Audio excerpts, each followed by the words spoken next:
Əsər yarımçıq idi, onlar isə küsülü.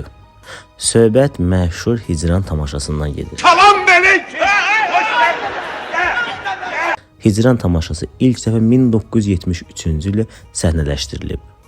Sabit Rəhman Hicran əsərini yarımçıq yazmışdı.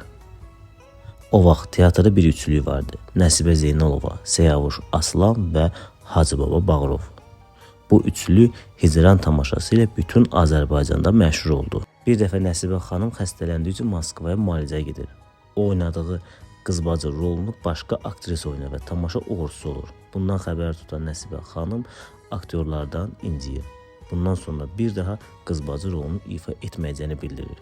Siyavuş və Hacıbabanın bir-birindən güclü olmalarının səbəbi isə onların kimin musiqili teatrın direktoru və bədii rəhbər seçilməsi ilə bağlı idi. 1983-cü ildə rejissor Ələkbər Kazımovski bu tamaşanı lentə almaq istəyir. Məşq təyin olunur və aktyorlar improvizə edir. Əsərdə olmayan sözlər deyir. Bu səbəbdən də rejissor Şəmsi Bədəlbəyli öz əsərini tanımayaraq əsəbləşir. Tamaşanın efirə gedən variantı tam improvizələrdən ibarətdir. Hər üç aktyor səhnə arxasında bir-birindən güclü olsa da ortaya bu cür möhtəşəm iş çıxarır. 1991-ci ildə Hacıbaba Bağırov və Siyavuş Aslan Nəsibə xanımın 75 illik yubileyinə gəlir və orada hər üç aktyor barışır.